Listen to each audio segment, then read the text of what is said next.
look, it's a great place for drivers and people that are connected to the driver community to sort of meet a lot of the people. Yeah. It makes sense. I mean, I'm a pilot, so Oshkosh is the big aviation thing, and it's sort of the same thing. It is definitely feels like it has some energy this year. I think the truckers, and it's interesting because I think Duffy, as the DOT secretary, is the first DOT secretary that drivers feel like he has their back. Yeah. And I think it's because he's tuned into the conversation. You know, at the show, he's talking about how the Freight X community is very very vocal, and arguably one of the most vocal communities on the entire platform. And the reality is, it's a relatively small community of total drivers. There's like 15, maybe 30 people. I mean, there's probably on a typical, I think there's probably a couple hundred accounts that I have regular correspondence with, and then every now and then you get a couple of like people I've never heard from that sort of emerge. But it is if you go to compare it to, say, Facebook, or I know you're a big Redditor. Absolutely. Facebook is definitely a much bigger platform for drivers. But I do think that there is, you know, a couple of years ago, there was nobody on FreightX. I mean, it was like me, and like you were actually much more active in those days. Yeah, I was. I had more time on my hands. So, but it's interesting because it has become a really important voice. This administration is far more in tune with social media access of its community, of the common man, than I think any other administration. For better, and that's either a better or worse thing, because I think their populist bent of trying to orientate a lot of their policy decisions towards the sort of broader populism. Oh, absolutely. Makes social media this really powerful platform. And it's really important because X as a narrative platform provides direct access to the administration. I know for a fact that when I tweet something, or anybody tweets something that's in that community, that it ends up in the talking points of the administration. Now, what's interesting, they're absolutely listening. You're totally right. They don't tend to interact that much. I actually think they probably have burner accounts where they lurk.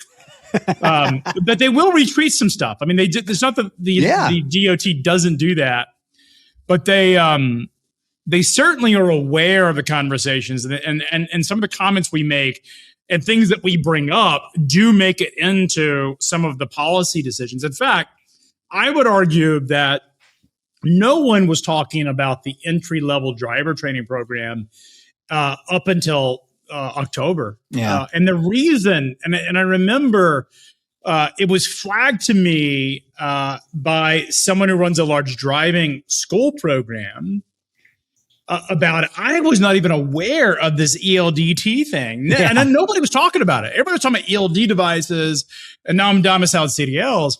And when it got flagged, it's like, I can't even believe this is a rule. But no one was talking about it. And it became, we started covering it at FreightWaves, and we started educating the public. X started to pick up on it. And now it's a major talking point.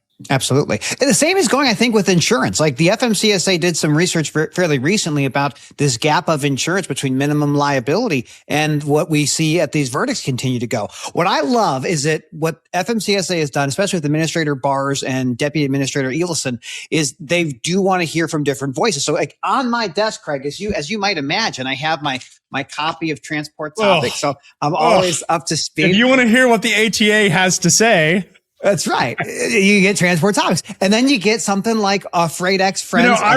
I'm supposed to get the book, and it's not showed up yet. So I messaged Gord directly and said, "Hey, man, I would like to get a signed copy," and I got a signed copy. He's supposed to have sent me one a couple of weeks ago, and I still have not seen it. So, well, I suspect he's got the press tour in front of him. He's got Tucker Carlson. He'll be on soon. So I love Gord. I'm a big fan of watching him kind of build this story of the American truck driver and the North American truck driver, because Gord is Canadian. But it's incredible to see the voices that are resonating with the administration and with the regulators. And it's encouraging. I think this is a great moment in time. And there's a lot to be excited about and a lot to be terrified about. It is interesting because we've talked about this. It is what has happened to our industry is an example of regulatory capture gone wrong. And the attempt to lower the barriers of entry of what it takes to become a motor carrier and a driver And really, it was all about drivers. If we're going to be completely... brokers were on the side story. What's that? Brokers were on the side. No one even thought about them in any major way. I asked my brother, I think I've talked about this before, but I asked my brother who attended the ATA meetings, who was an active in ATA, how did the ATA get it so wrong on the idea that lowering the barriers to entry to become a truck driver would be good for their members? Because ultimately everything, and I mean everything, comes down to if we're going to be completely frank, everybody has a vested interest. And one of my beefs with the Journal of Commerce, and less so the transport topics because they're clear with the ATA, but certainly the JOC, is that they pretend as if they don't have a vested interest in an outcome, that they're somehow neutral, and nobody's neutral. Let's just be completely honest. I was not neutral. Let me be very clear. Neutrality is boring if we're going to be complete. It is. And there was a couple years ago, there was a book about this, about media companies and the ones that are thriving and the ones that are dying. And it was basically if you look at, and we've talked about this before, it's the New York Times, very successful. I mean, a lot of our audience hate them, but that's beside the point. Is a very successful media business. Fox News, very successful. The radio commentators, you mentioned Tucker Carlson, Joe Rogan. These are people who are probably the most successful media platforms on the planet. Absolutely. It's the guys that lived in the center that you just get carved out. I mean, CNN used to be the media business and has gotten completely obliterated because it tried to stay in the middle as a boring sort of pretend that it was neutral. And then it sort of drifted a little bit into the left, but not left enough. People want to know about opinions. Everyone can find access to facts. So they want to hear from people they trust. And that's why Freight Expectations has caught on like wildfire. You always have to plug that. I love that. It has you go outside and your people are talking. I'm not at Matt's, clearly. I'm right here. But I feel that if we were there, and I'm sure we're there in spirit, but the people want to know what's happening and how to react to it. We just saw earlier this week, the Trump administration say they're going to delay destroying Iranian infrastructure until I think it's April 6th. So there's a lot going on, and you have to trust the folks here at Freight Expectations to deliver you the valuable insights that they crave. 3 out of 4 dentists recommend the use of Freight Expectations, and who am I to disagree with a dentist? I'm a simple country lawyer, and of course, you are the media conglomerate of FreightWaves and Firecrown and Sonar. So this is why people are here, and I'm always happy to stop by. I think it is such an interesting time in this business. There is no shortage of conversation. Just the news cycle has become so. I was having this conversation with a reporter at a major media outlet this morning, and we were talking about the news cycle. And I was joking that if you had bad news, if you had news that the whole thing in media businesses is if you're a business and you're an executive and you'll say you have layoffs or you've got you lose a lawsuit, and there's been some big losses this week in social media. Yeah. You kind of want that to go away, right? There's news stuff that businesses have to contend with. You want to bury it as fast as possible. Absolutely. If you have bad news, the time to dump that information is right now. 100%. People's attention span with the war going on, with all of the sort of narratives going on, it just now is the time to dump it. And it's one of the stories I've been continually following and just finding absolutely fascinating is these American shippers, importers who are trying to get their money back from the IEEPA tariffs. There's a real question. Where's my money? I gave you all this money. And only something like 7% of people have applied. Businesses that are qualified for it. Ryan Peterson posted this 2 weeks ago. It was 6%. So I added 1% because I'm assuming that's what the number is. It's got to have grown by now. It's got to go up, right? It's not going down. But these are a very small proportion of importers that are entitled to refunds. have not even applied for refunds. There's another story that's I keep seeing a noise around, which is some people have gone off and bought the rights to those refunds. So they'll go to an importer and say, hey, I'll give you 20 cents on the dollar and I'll go after these things. And it's interesting. I think we're going to watch maybe another version of like the PPP loans. Like we're going to see money getting dispersed by the government and people making claims about this money. And we don't even know how much it actually is. Is it hundreds of billions of dollars? Is it tens of billions? But this is an interesting time. I know Costco and Walmart and the big retailers are already right in the mix. They know how to get their money. But there's a question that we're going to have to be importer of record is there's a lot of people, particularly smaller businesses, are not the ones that they're importer of record. They're not technically entitled. That's right. Like FedEx, as an example, is, I paid a couple of tariffs. I've imported some small e-commerce stuff, and DHL was one of my importers, and it sent me a notice that I had to pay a tariff. It was like it was a tow for my airplane, $300 item, and I had to pay it. Came from Czechoslovakia or something. And, I paid the tariff. It was, $40 or something like that. I don't remember the number. But anyways, I'm entitled to a $40 refund. That's right. I'm not going to waste my time. I'm sure FedEx is going to file, as it was DHL. DHL is going to file on my behalf or file on their behalf because they're entitled to it. But I'll probably never get it. Yeah. Well, this is the story. This could be, embedded journalism trying to figure out the story of the refund. Because I also had to pay a tariff when I had a coat made by some folks in India. I think it was Pakistan. And it looks like a Fallout 4 jacket. Love the jacket. But I had to pay like $30 for a tariff. And maybe that's what we should do. Fuller Leffler go into another direction of how do we get our money back? And that would be an interesting story. I'm sure people I think that would be... we could do a documentary. What's the guy that went up to Minneapolis and did the luring center? Oh, yeah. I think that's a good way to go. I mean, we could do something, some investigative journalism. Investigative work on how do you get your tariffs back? Yeah. Matt, but there's so many other more interesting things. Let's just be like going on in freight. This market is absolutely on fire. Like it is. Is it a volume thing? Is it a capacity thing? What are you seeing? Believe it. Like, so the arguments that I hear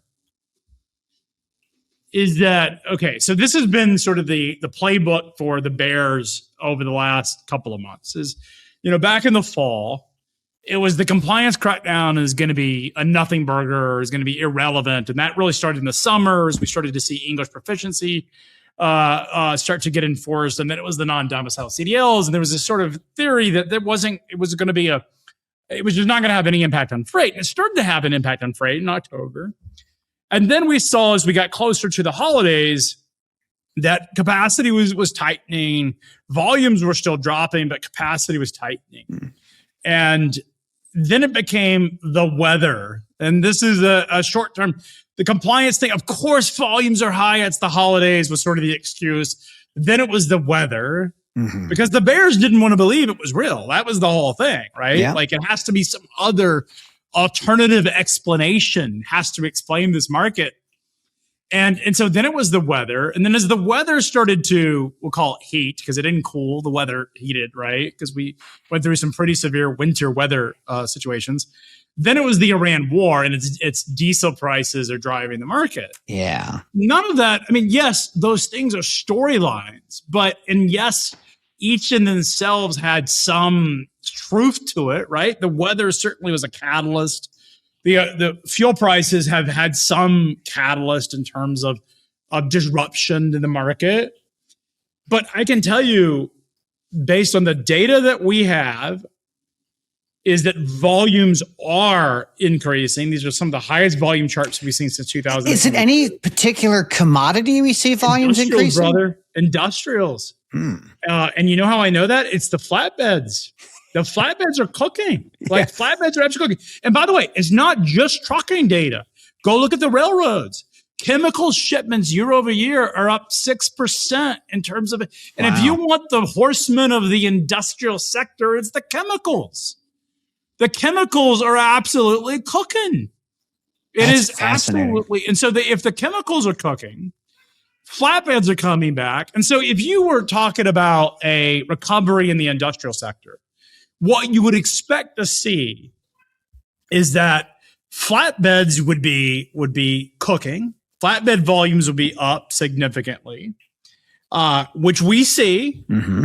High spot rates in flatbeds at record levels. Rejection, 1 out of 2 flatbeds is being rejected right now. That's insane. Half of every flatbed is getting rejected. So that's the first thing. So you would expect to see that because remember, or just think about it, the stuff that is hauling on flatbeds is the non-containerized freight. It's the raw material, it's the steel, it's the aluminum, it's the copper that are going into production.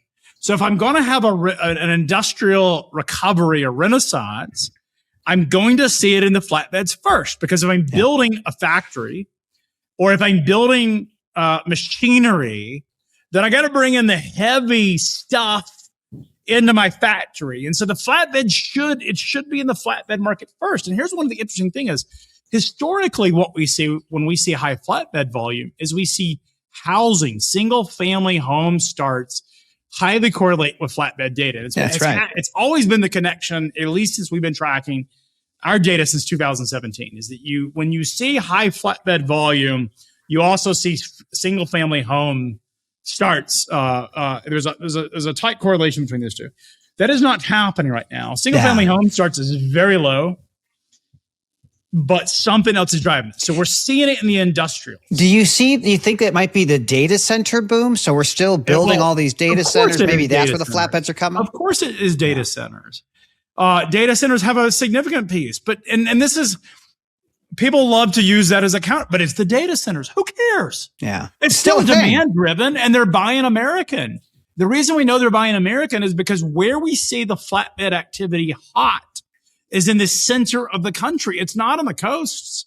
It's not at the ports.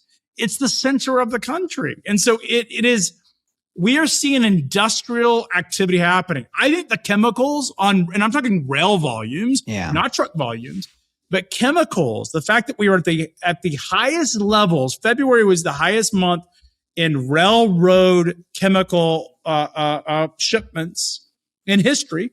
Wow. That was February. We have another week in March. We're already near the February levels. March is going to be above February's numbers.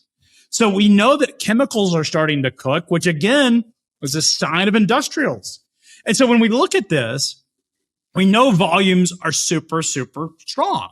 It's in our data. Our volume indicators across our data sets, are at the highest levels they've been in 4 years.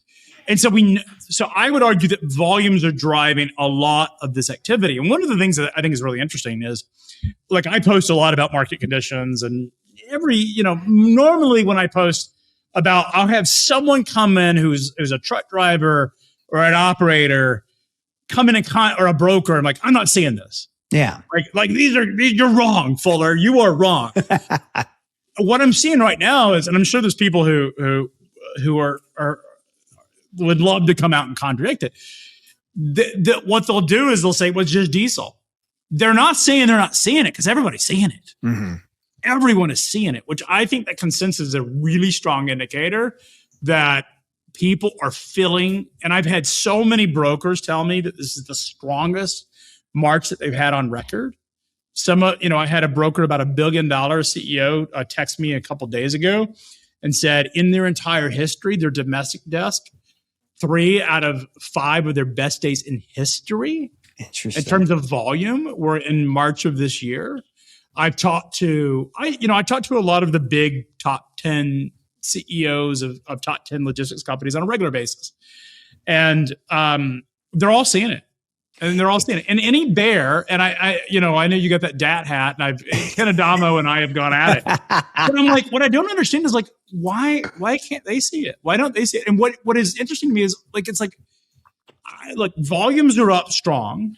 We see it in our data. Rejections are on fire. We're above 15%. We're at 15.22% today. Spot rates are at 298 on van and 381 on flatbed. How do you not believe that this is real? Like, I just don't get it. My worry, or my thinking right now is, like, in this moment, like, there's a lot of uncertainties. There's a lot of uncertainty we've had through 25 and 26. There's still the ongoing stuff we know, obviously in Iran, that's going to cause some level of further energy issues. from the manufacturing perspective for commercial vehicles, trucks, and trailers, even though the numbers are okay, it still seems that there's a lot of uncertainty for people buying other than replacement. Like I see replacements happening, but it's I a don't lagging see indicator. So like in the old days, if you go back, and you and I have been in this industry for a long time. Well, we're never going to get out. That's the other part that's important to remember. We're born into it literally, and we're never getting out. It's the Hotel California. That's right. You can check in, but you can't check out. And in the old days, you would track truck production numbers. You would look at the ATA index as a tonnage index to do it. Truck employment would be, all of these were sort of factors that you would use to sort of judge the health of the freight market. The reality is those data sets were never leading indicators. And so let's break down each of those. So people do not put truck orders. Fleets do not put new truck orders in unless they believe in a sustained recovery. It is a lagging indicator. In fact, you can go look at the data and look at new truck orders. We have it in Sonar. New truck orders will respond to spot rates about 90 to 120 days after you see rates go up. So rates are only starting to cook. Like we're only talking about the last, they've been really moving since October, but there was a lot of concern about seasonality. We talked about all these sort of excuses or reasons to not believe a sustainable real.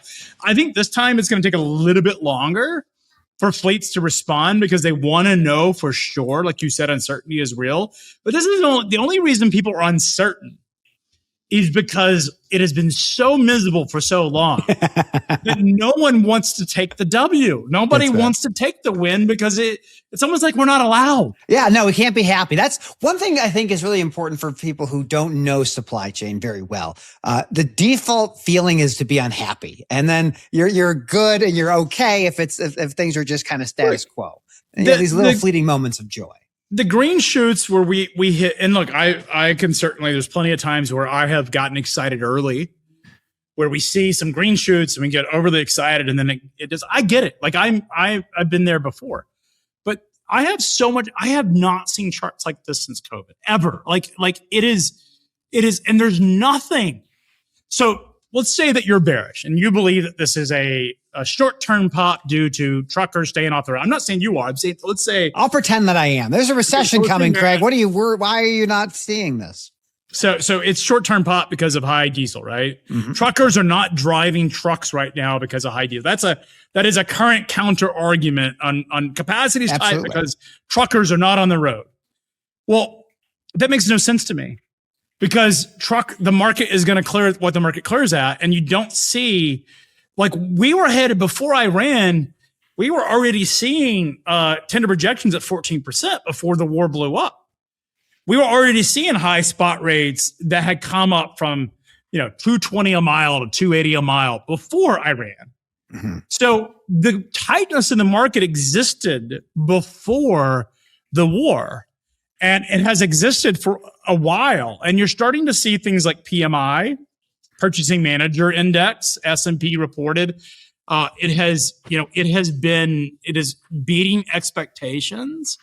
And so we're seeing the signs that in the industrials are coming back, and that ultimately is going to show up in the freight market data. So I have no doubt this is sustainable. And the charts that I'm seeing are insane right now. Well, let's look fast forward. Let's say by April 6th, the timeline the president has said to go after infrastructure in Iran. Do you think that this could put a pause on the growth we're seeing, or do you think this is going to be a catalyst for further? So Matt, let me put it this way. We had Sal on in a prior show. Absolutely. We talked about all the issues. Like it is very clear that if you're an international, like Australia's running out of diesel because they decommissioned their refineries. I think this is take it for what it's worth because I'm not fact checked this, but on X, apparently 20 years ago, they had 8 refineries in Australia. Now they have 2. And so what we have seen around the world is this idea that globalization was going to be permanent, it's a permanent fixture.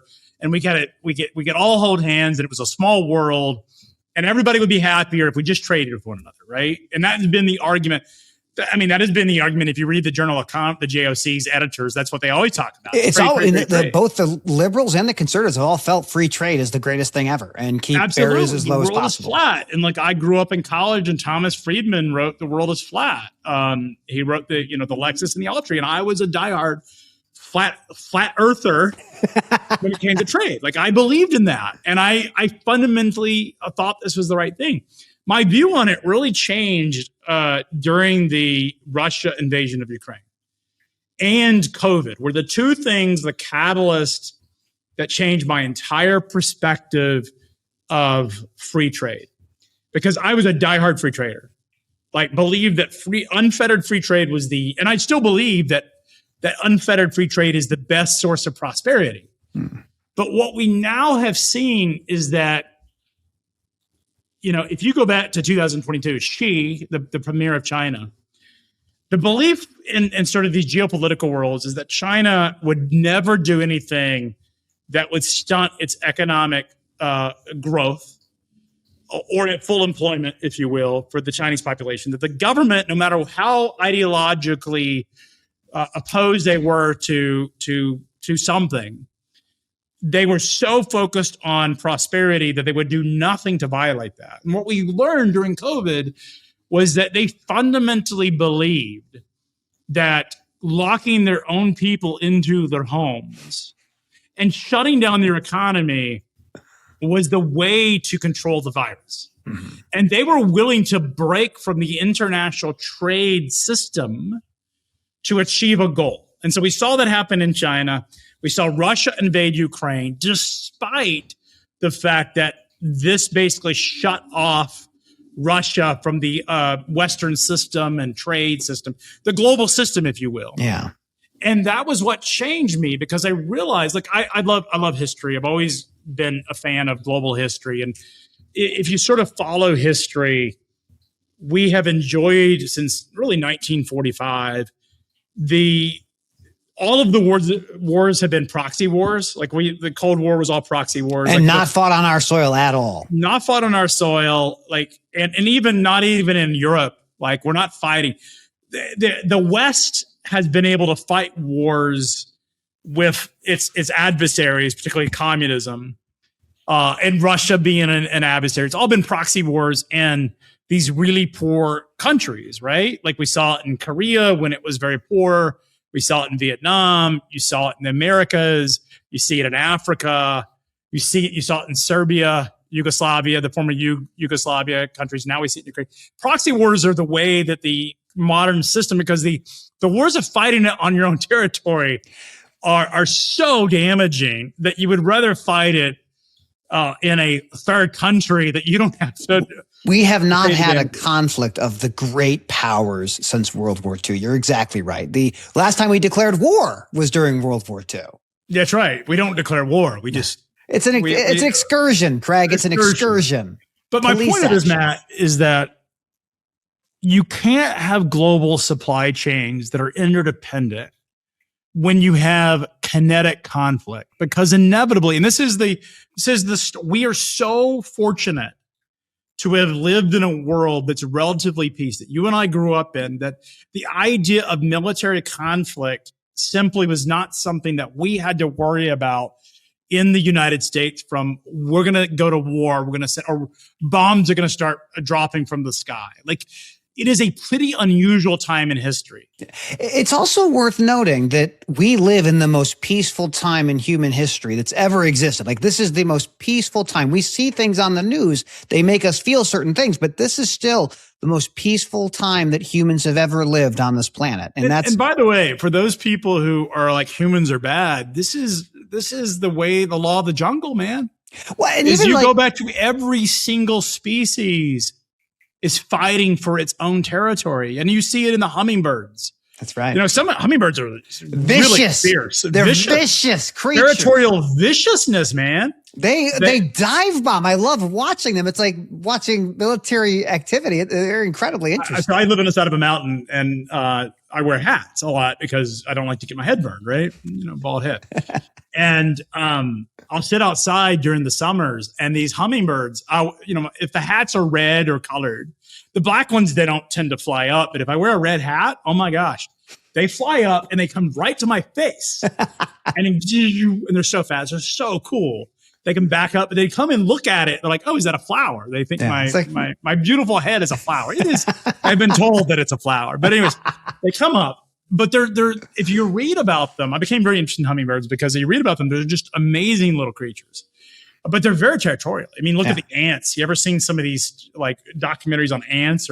But animals, our whole instinct is very tribal, and this is the way animals, like the history of civilization, the history of the natural order is all fighting for resources and territory. You see it even in forests where trees.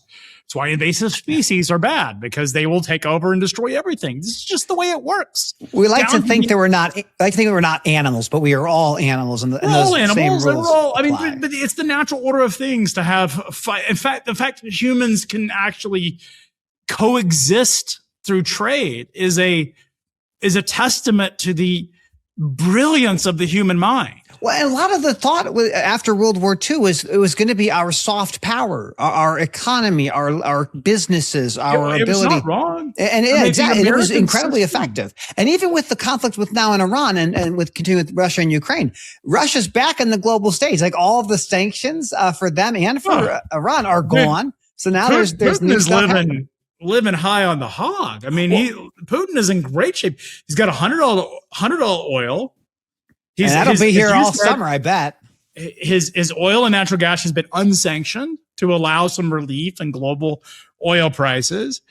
And, the House of Saud, the Saudis, it's a bunch of news reports about how the House of Saud keeps encouraging Trump to go harder. Of course they do. Yeah. Like, make no mistake, at $100 oil, that is great for the Saudis. And they have their pipeline, 400,000 barrels a day. It can't meet the same amount as the Strait of Hormuz could push, but they have the ability to get their stuff to market. And that's a huge thing. They're okay with a couple of missiles coming their way, right? First of all, there's a regional rivalry element going on here. And if you've studied Middle Eastern history, you know that Iran, has certainly in this region is largely loathed, is that there's this power.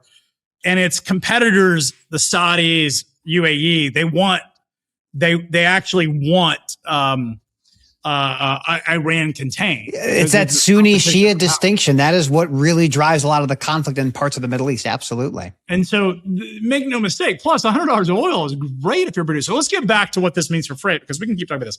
Two things. One is what happened during COVID was a realization that free trade makes us incredibly vulnerable. And that changed my perspective from being diehard free trade, we must do it, to we must have a resiliency, because if we don't, we're going to be vulnerable. If we end up in a Connecticut conflict, because this is also the power trap of major power getting, inevitably, I think it's something like 80% of the time in history where you have a major power, a superpower that gets a up and coming power. There was a book about this a couple of years ago.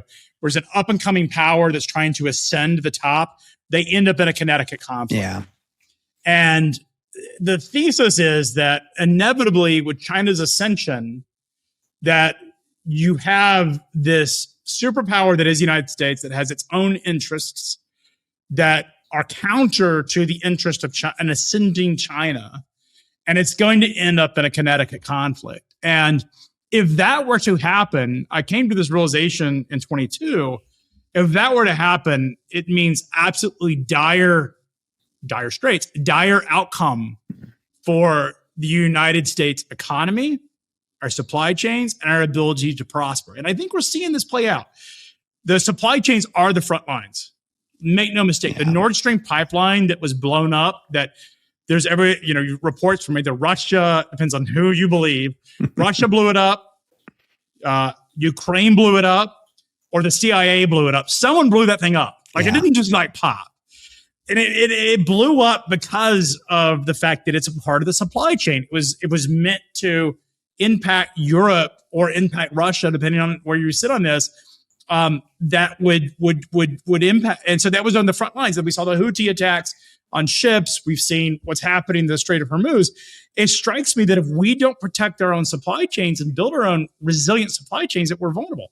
My point in this is, real quick, is that Australia decommissioned the refineries. California decommissioned refineries. Germany decommissioned its nuclear plants. Every single one of those parties, because they decided that they could depend on, that they didn't have to be the ones that polluted their own backyard, that these refineries were dirty. We're all going to go to EV anyway. That basically it was politically salient to decommission energy production in your own country because you could trade.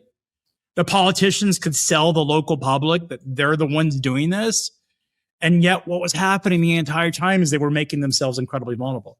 And now the reason that the United States is going to sit this one out and may benefit is because we produce so much of our own energy. And I want to get to the freight point in a minute, but you had a thought. Well, it's interesting because we've been talking about IEEPA for a long time. This is the International Emergency Economic Powers Act. And this was a law that was designed during emergencies to restrict certain types of trade. And we saw it get defeated for using the tariffs. But there's nothing that would stop IEEPA. And my feeling, my opinion would be to say, if we're going to be in a war about oil, we could stop exporting our stuff. The president could, through an emergency declaration, say, we're not going to export any of our energy. And that could actually happen and likely be legal and constitutional. So to your point of this increasing resilience of the supply chain, kind of looking inwardly at your country, this is what's going to probably drive a lot of green initiatives too. I think we'll see a lot more nuclear power plants come online in the United States over the next few years because that is a sustainable, very well understood technology that we just kind of destroyed for such a long time. But I'm very excited to see what the future holds. And if this conflict continues to drive more increasing prices for fuel, could the U.S. simply unplug itself from the global economy? The answer is they wouldn't, but they could. They're not going to. By the way, you could not export crude till 2015. There was actually a law in the books that crude exports were not allowed up until 2015. Like, we have a precedent. It would be foolish of the Trump administration to do that. And let me explain why. The Trump administration's and I don't think they will. I don't think they'll outlaw exports. And I'll make a couple of reasons why I don't think that's the case. First of all, Trump wants production in the United States. Like, if the Sharpie people open up production in the United States and he's bragging about producing markers, like, it's so, and not like that could be produced anywhere in the world, but he's so excited about Sharpies opening up in the United States. Oil and natural gas and chemicals are the heartbeat of the industrial economy. Everything that goes into the industrials, we're talking plastics, to fertilizer that's another big topic right now. To obviously fuel for transportation. All of that, even pharmaceuticals, all of that comes through petroleum derived or natural gas derived products. These carbon derived products. The administration, if it wants to actually, and we talked about this last time, the war is a far bigger catalyst to reindustrialization than any tariff would ever be. And so if you think about it from the perspective, why I'm not surprised that freight demand is picking up is because we have taken out our competitors globally of competing on the global stage when it comes to oil, nat gas, and chemicals that are derived from petroleum products, because people are still going to buy those. Like, these are the backbones of the modern industrial economy. And so you're still going to have to buy oil. You're still going to have to buy natural gas. You're still going to have to buy fertilizer. You're still going to have to buy chemicals. But if your competitors that were in the Middle East can't produce it, guess where they're going to come? And here's the remarkable part, Matt, is the reason I'm so surprised that most people haven't figured this out is that the Americas, and I'm talking about Mexico, the United States, and Canada specifically, but you could certainly go all the way to Venezuela into the Americas, but certainly North America is the only place in the world that you can buy petrochemicals that is not in a war zone. The only place. I'm serious. Think about it. The Middle East, war zone. Yeah. Russia, war zone. These are the major places that produce petroleum, nat gas, and petrochemicals, and they're in the middle of a war. You can't go buy to China. You can't go buy the stuff in China. They don't produce it. They import it. Japan imports it. And so if you're not in a war zone and you want safe supply chains, where do you think you're coming to? You're coming to the United States. So high oil prices, the reason the Trump administration is not going to shut off oil exports is because those dollars that are flowing into the United States will help them achieve their goal of balancing trade. Because now the $100 barrel of oil that our U.S. producers are selling ends up coming to our economy in the form of our exports. Do you think there's a number at a price per barrel where it starts to cause problems when everything slows down? Is there a sweet spot for the number? So analysts, our own, but also some Wall Street analysts have looked at this, like in looking at freight specifically. What is the number when you start to see demand destruction? And the number that I've seen different reports is $130 to $170 for West Texas Intermediate, WTI, which is the U.S. benchmark. We're talking about Brent. Brent's the global benchmark for the North Sea. It's like 110 or something right now today. West Texas Intermediate, as of an hour, a couple hours ago, was like 95. That is actually a good number for the U.S. oil producers, because what it does is, as long as it stays away from impacting consumers and U.S. businesses so significantly that the cost goes up so much that it allows those companies to produce oil and make long-term investments in nat gas and oil production and petrochemicals, and still make a really nice profit. So they make the investments, they're able to make a profit without destroying demand. It's just like freight rates. Yeah. There is a place, not anytime soon, but there is a place where high trucking rates or high marine rates will start to destroy the demand of the product, right?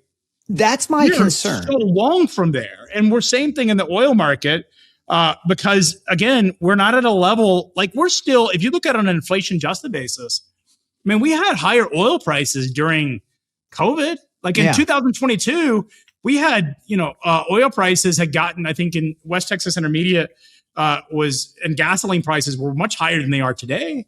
Even diesel was like $1, something like $1 more a gallon.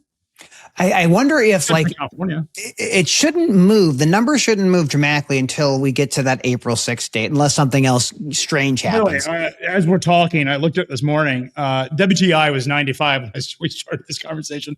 It is $100 a barrel. Fantastic. So everyone loves. I don't think it's a bet. In fact, it's interesting because WTI and Brent, the delta between those two numbers is actually narrowing. One of the things that's interesting is there was a chart showing European imports of natural gas and oil. And it was interesting because they're getting so much more of their fossil fuels from the United States. And they've increased their imports in recent weeks, obviously. Yeah. And again, all of that is good for the American economy. And it even helps our industry that are buying these inputs become more competitive globally. Because if you're starting to run out of fuel, if you're a refinery in Asia or you're a manufacturing in Asia that has to buy oil or plastics and you're buying it from local sources, those prices go up because the input cost is so much higher. America has an advantage. It'll be interesting to see, because I'm with you. I think we have two massive oceans that divide us from the rest of the world. So we have a lot of things that keep us in a pretty safe spot. But it is that idea of, at some point, does the conflict get such that we see prices go into a place we can't unwind it? So if we start seeing $170 a barrel for oil, we don't, if we put, the core question is going to be, do you put boots on the ground, or do you see? Matt, why would you?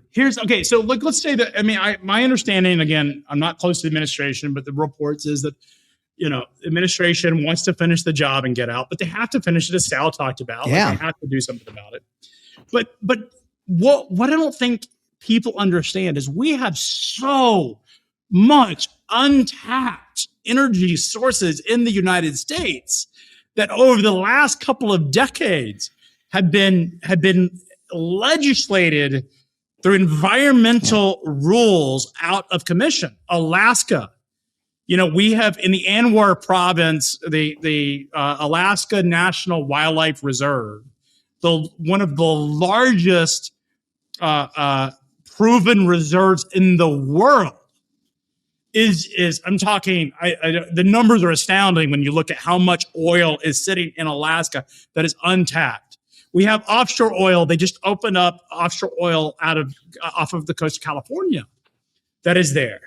We have the ability to fast track nuclear for energy. That's the part that gets me excited. But here's why you should be excited about high energy prices. Oh, no. I'm serious. I'll listen. I'll hear you out. High energy prices are good for freight because America has such an advantage. I'm talking trucking freight specifically. Yeah. High oil prices are good for investments in physical infrastructure, for oil exploration, for natural gas, because the reason that we don't export as much as we could is because of an environmental NIMBYism that exists inside this country, where the people that decide they don't want these things in the backyards do not understand the economic impact. And you saw this during the only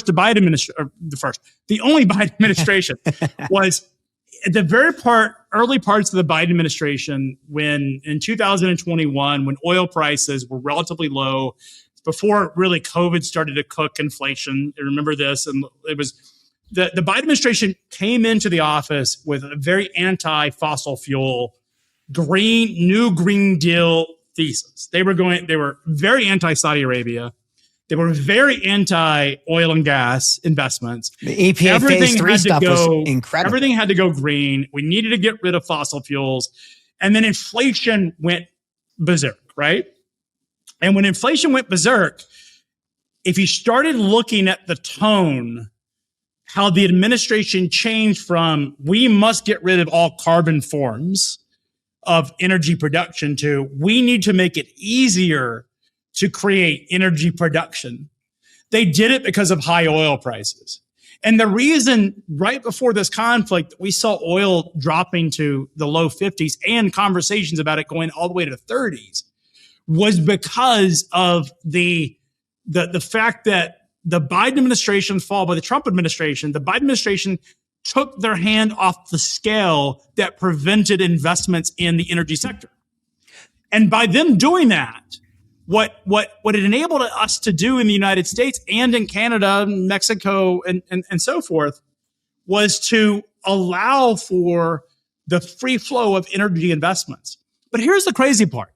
Venezuela is producing less oil today than it did 20 years ago. It has the largest untapped oil. Like, we're going to see massive investments in Venezuelan oil now that we run that country. You're going to see Canada has massive untapped energy. It's just expensive to get to. We have Alaska. I'm not worried in the least bit about high energy prices. And I would say that having higher oil prices for longer is a good thing. You want to be in that Goldilocks. $100 oil, is it enough to demand destruction? It costs consumers more, and I don't want to be insensitive to consumers, but I don't think it really destroys demand. The thing that I look at is, we talked about this before, but you have consumers that are heading to higher and higher levels of credit card debt. They have higher levels of auto loan delinquencies. We see, to your point on home construction, that's not been great. Mortgage rates still aren't as good as they could have been. People have missed payments on mortgages and rents. And if you see an increase in energy, especially over the summer, it's going to mean an American consumer that's already kind of tapped out when it comes to free throwing cash in that same position. So while I can see it being useful as we look at innovation and finding new ways to produce energy in the United States, and to your point, when these things go up in price per barrel goes up, it does mean that places that weren't economically viable to extract petrochemicals become far more reliable, far more viable in those cases. It'll be interesting to see what happens. Let's take away the panic and narrative, and let's just be honest for a second, because I think we have to be honest with ourselves. When you fueled up last, what was the gas price that you fueled up at? I drive a Suburban, Craig. It's a 26. What was the price on the gallon? What was it? I think it was right around $4.19 a gallon from where I'm at. Okay, so you're in Illinois, right? Yes, sir. This is basically where you were at. And if you go back a couple of years ago, what was the gasoline price at around you that you paid? Oh man, see, I don't have a memory like that. I have twins that are 3.5. I don't remember much beyond like 2 weeks ago. Okay, so the national average as of right now, as of today, make sure I'm looking at the right thing, is $3.20 a gallon. That's the national average. The average in 2022 was $4 a gallon. We are 80 cents away. Now, here's the crazy thing. Is I went and did the math of trying to understand what is the impact to consumers in terms of higher oil prices. And for every dollar of gasoline over the course of a year, it will impact consumers by about $500 a year. Yep. Now, on a monthly basis, right now, we're up from, if you go back to the app, dude, this is crazy. The average gasoline price as of December 22nd was $1.69 a gallon, and it's $3.20. But that was because gasoline prices collapsed due to just, again, what we just talked about. We're up about $1. So we're down in terms of consumer disposable income after gasoline purchases. They're getting impacted by $50 a month. Like that's not a tiny amount of money, but it's not far. Not that, but so far to what? You think gasoline prices are going to go to $6 a gallon? So this is the part, because this is a really good segue, because here's the thing that I'm not quite sure about.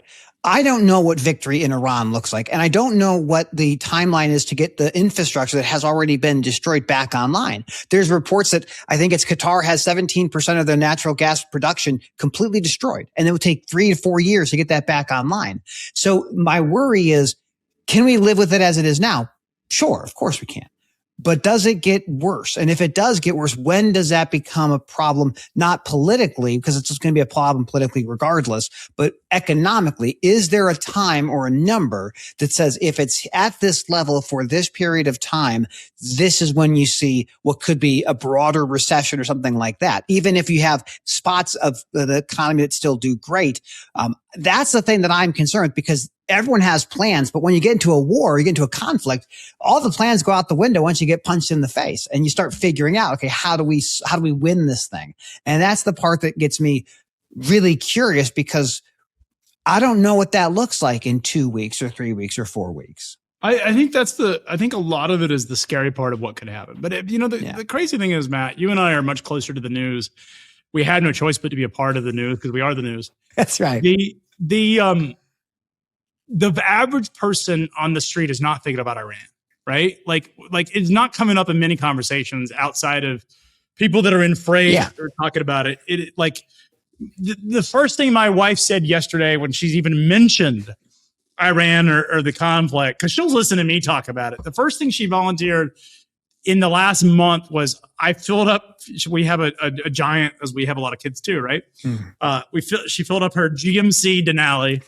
And she's like, oh my God, fuel, like oil, like gasoline prices are high. She saw it. It's the first thing that hit her. And I get that there's a psychological element. I just don't think it's going to be a big drag on the consumer, nor do I think it's going to drive the industrials down. Well, the fortunate thing for us is that we, as you mentioned, we are the news, you more so than me. But I would say that this is a topic that's going to continue to go along with us in the next weeks and months ahead, because there is a lot to unpack. And I think the global economy is still making sense of what's happening. And as far I don't mean any disrespect to the Australians or the Europeans. I don't care about the global economy when it comes to freight. because I am a diehard American, North American. I am not ashamed that I'm going to root for the U.S. economy over the rest of the world. And the reason that I'm going to root for the U.S. economy is because I bleed red, white, and blue. And I'm excited when American businesses are doing better than the rest of the world. And I'm excited that these high shocks of oil prices and gasoline prices remind us, because we're in an Iran conflict, and we're in the Iran conflict, which is a relatively easy conflict compared to what would happen if we ended up in a China conflict. Oh, absolutely. Like, you want to talk about a catastrophe. So these skirmishes, we'll call them, with Iran are prepare the U.S. supply chain in ways that, if we end up in a Connecticut conflict, we'll be much better served because we've gone through the reps that we need to go through. So this is why I think China is incredibly unprepared to attack Taiwan, because the Chinese military hasn't been in a war in 50 years, and that was with Vietnam. So I look at, like, I'm a Fallout fan. I love the Fallout universe. That universe of Fallout is predicated on a military and nuclear conflict between United States and China. So we have at least a roadmap for what that could potentially look like. I'm with you. I think, if anything, for China, this moment in time is going to be a good learning experience for them to see what other big, great powers are doing. I do think, if they're on the moral grounds, if they decide that Taiwan is theirs, I don't see any other nation state trying to stop them in any military sense, and maybe not even in a sanctions type of sense. So we're going to see the deck get rearranged a little bit over the next few years, I suspect. I don't. It's a really interesting policy question. Does the United States come to Taiwan's defense? And even Donald Trump, it was a couple of years ago, said, "What am I going to do 8,000 miles away?" But this was also Trump 1, which was a non-interventionalist, and Trump 2 is a diehard interventionalist. Yeah, it's a bit of a surprise. So it's a little interesting. In fact, a lot of the sort of non-forever war people are really disappointed and feel somewhat betrayed. The true libertarians feel betrayed by Donald Trump, because they're like, "Wait a second, you weren't supposed to do these forever wars. You said you weren't. Why are we doing it now? Why are we in the Middle East, right? What is it? The Princess Diaries, don't ever fight a land war in Europe or something." That's right. Eurasia or whatever it was. Look, Matt, it is interesting because we need investments in supply chains back in the U.S. We need to have investments in energy.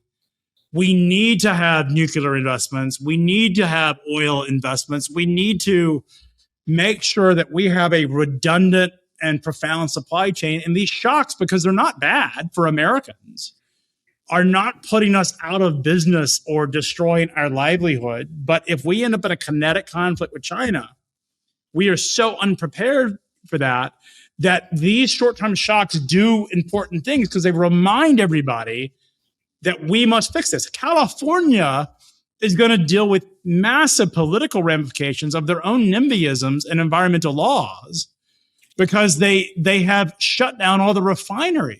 One of my favorite stories about the People's Republic of California and the California Air Resource Board is their mandate for trailer skirts. Like, if you are a supply chain folks, you're like, "Oh, why do those trailers all have those skirts on the side? Is that like a federal thing?" No, that is California's thing. And California's thing is, if you don't have those skirts on those trailers, it's $1,000 per day fine. So when the People's Republic of California decided to mandate skirts, the entire country went, "Okay, well, can I make sure my trailer never goes to California?" Probably not. So you better retrofit your entire fleet. These are interesting. California's an interesting place. Like, skirts themselves, I'm a fan of skirts. I'll tell you I love skirts. I do. From a safety standpoint, it's far better, because you don't have the car that goes under the trailer. Those do not prevent side underride. So that's an ongoing question. NHTSA has been looking once again at side underride protection after the Wabash verdict. That's for another story, I think. Wait. So they have, because I was always under the impression, I thought there was data to this, and you obviously you follow this a lot closer than I do. You're telling me that those aren't preventative? No. Oh, yeah, it's okay. So that's a great thing to unpack. So the side underride protection is not legally required. There is no ICC bumper or Mansfield bar for the side of a trailer. The skirts, some people have thought maybe those skirts would be sufficient to prevent an underride from a vehicle on the side. Definitely not. Those things, most side skirts are bolted on or clipped on to the cross members of a trailer. They are very fragile. Like you could curb them and break them. So the repairs on skirts are substantial, but they are not designed to prevent a side underride. And to do a side underride, the industry has kind of, and this is NHTSA and the trailer manufacturers, say it's probably like $2,000 or so per trailer, somewhere in that range. And they're 1,000 pounds or more simply to have the side underride protection. As of right now, there is no legal requirement to have a side underride protection on a trailer. Those skirts, though they may be useful to maybe slow a little bit, not designed, not tested, not intended to ever prevent an underride. Why this is so interesting is when Wabash had their big litigation and they had that car go underneath that rear impact guard and decapitate those two gentlemen in the car. What they went after is said, look, Wabash, you knew that people hit the back of a trailer faster than 35 miles an hour. You just chose not to make it that they wouldn't go underneath it. That same argument would happen to the trailer manufacturers today, saying, I get it. NHTSA doesn't require side underride, but you knew it happened. And clearly you've been known about this issue for years. You've chosen not to solve it. Maybe you should be liable. So the trailer OEMs are, I would say, I'm speaking from my own, aluminum foil hat. They're not happy Wabash settled that case. They wanted Wabash to fight it, but now they're like, what's the next lawsuit going to be? Is it going to be someone saying we should have done something sooner and have essentially strict liability because they didn't put it in there?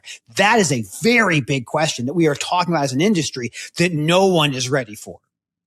Matt, can we talk about I want to unpack that because that's a totally different topic. Man. Before we leave, I have something else that I want to talk about. It's something closer to your heart. So and I know you're not as deep on X as I am, but there's this argument going on X about enforcement and regulations, and there's a lot of anger or I call it a lot of emotion around immigration. Mm-hmm. You and I have talked about it ad nauseum about the outrage that we don't know who's driving our trucks. That is right. It is right for the administration to crack down on non-domiciled CDLs and English proficiency. And I'm not taking that away, and I am for it.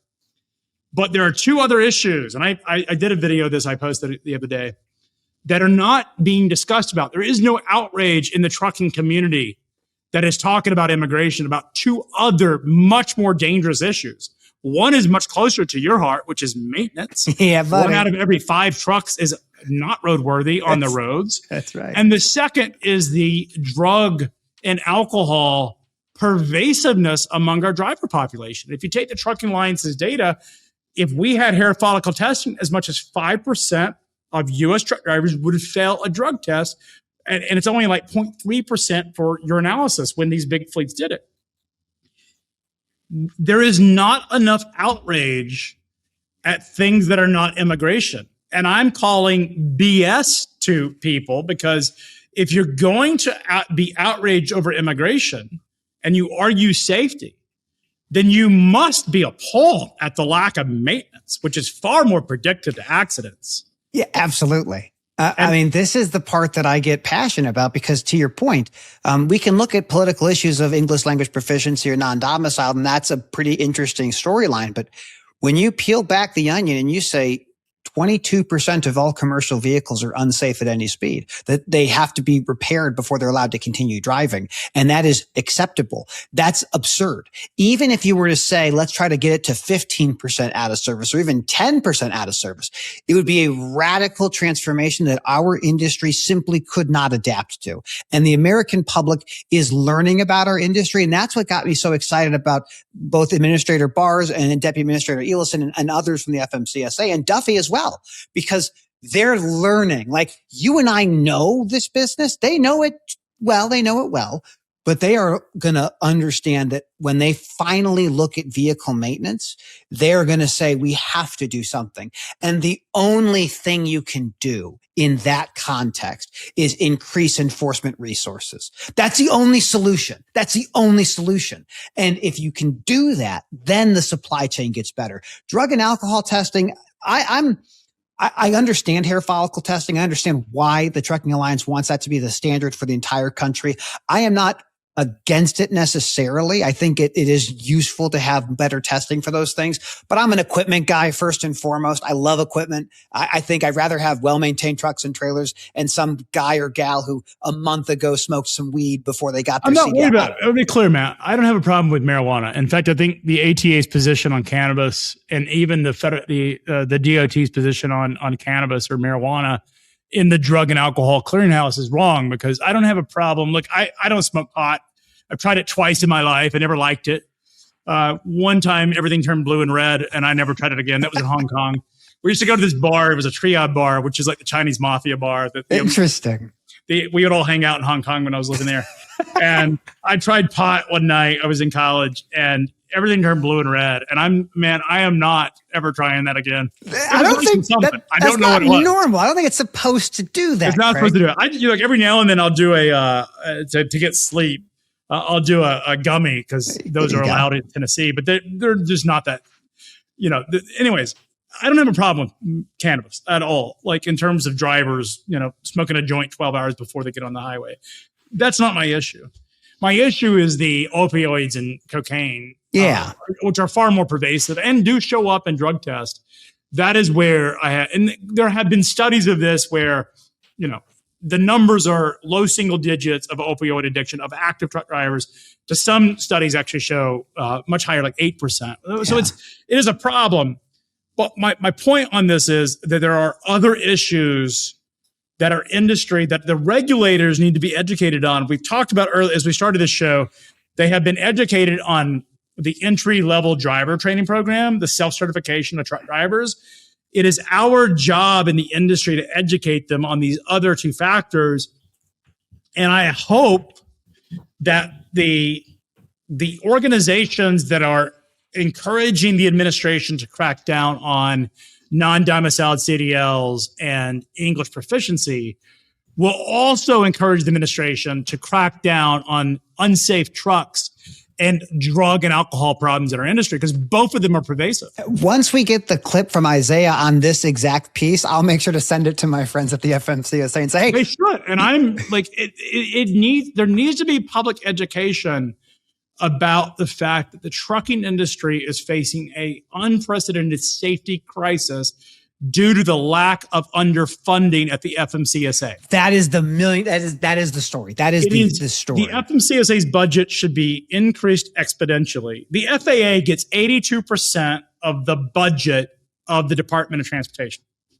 And we have a zero tolerance as Americans for unsafe skies, as we should. Absolutely. I'm a pilot. I have a problem with the FAA as a pilot, just because anybody hates the regulator, right? Like we all hate, I love to hate the FAA. Every pilot loves to hate the FAA, but I cannot argue against the track record of the FAA keeping the skies safe. And we saw the incident that happened, this tragedy that happened with Air Canada when it flew into the fire truck at LaGuardia. There was an unfortunate accident, but it's all over the news. And there's going to be a lot of investigations into what happened.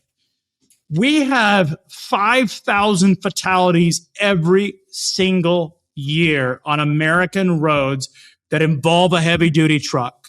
We had that's more than about 15 a day die, and there's hardly a word about it said. And the regulators that are supposed to come in and enforce the rules do not have the resources to do anything. I mean, I like to think of it this way and think, if we knew on average 1 in 5 was unsafe, and that's the number, 1 in 5, and that doesn't make you get intervention status where the regulator's like, man, you got to fix this because this is unacceptable. We have accepted such mediocrity and such bad practices that we are going to have something, we're going to have to rue the day when it finally comes home. But we are seeing some traction, I think, on the vehicle maintenance side. People are talking about it at least. The challenge is, to your point, the only way to solve it is way more resources for the FMCSA. And they need it. They absolutely need it. We need the powers. We need ATA, OIDA. We need the ATU, the American Truckers United. We need the Truckers Alliance. We need the public to be aware of this. And they should be, because ultimately everyone has a vested interest in safe, secure, and economically viable trucking. Yeah. That's right. And if you should want rid of the bad actors. So even the good ones could do better. That's the thing. Absolutely. It is intolerable that we have 1 out of 5 trucks that is unsafe at any speed. I think it's been like 20,000, maybe 30,000 English language proficiency citations since it went back into being an out of service violation. So the numbers, I'm not a numbers guy. I'm a simple country lawyer. I think it was like 18,000 had been eliminated or something like that. So you have this, you see actual activity, but imagine a world where you're like, okay, what percentage of drivers is that? It's a small fraction. We know the vast majority of trucks are probably safe, but there's this big cohort that is not. And the only way we fix that is better enforcement. So I love to see enforcement taking a higher part of the overall conversation. My feeling is for the FMCSA, and Derek Bars has been great talking about biting off more than he can chew and just keep chewing. The pathway is going to lead to trucks and trailers and how they're maintained. And when it gets there, you and I will be cheerleading from the sidelines or maybe up front talking about how this is the biggest issue the supply chain faces. And it's been the issue for decades. And finally, someone has the desire and the courage to try to tackle it. Every truck driver that drives a truck today, every motorist on the highway, every person that sits in front of Congress has the responsibility to ensure that our highways are safe. And the only way that that is going to happen is better enforcement. And the only way that that is going to happen is more money to the FMCSA that can actually do their job. And that is something that we need to educate the public about, because that's the only way it's going to happen. I think I hear Mr. Fuller and Mr. Leffler going to Washington. That seems to be the call that I'm hearing Washington pulling. We should go and we should interview, why is the FMCSA not getting the kinds of budgets that we provide for the airline industry? Because like it is absolutely astounding what we expect of the FMCSA, but it's absolutely astounding what we don't do for them. Absolutely. It is not what the FMCSA can do for you. It is what you can do for the FMCSA. Truer words have never been spoken, Craig. This is what makes Freight Expectations the phenomenon that it is, because not only do we cover the biggest issues facing the supply chain, we also provide the solutions for the supply chain. And the people are clamoring for more and more and more. So whether you're on Facebook or YouTube or X or any other social media, but apparently not Reddit, you can find more Freight Expectations. Actually, let me back up. You know what? I actually saw a clip on Reddit from our show. What were they talking about? I don't even remember. It was on some dispatching thing. I'll find it. I'll send it to you. I'm glad to know that the Reddit crew, who loves to lambast me, is joined in a little bit of celebration of what we're having to say. There's a lot of good stuff happening, my friend. As always, it's a pleasure. Thank you for another rousing episode of Freight Expectations.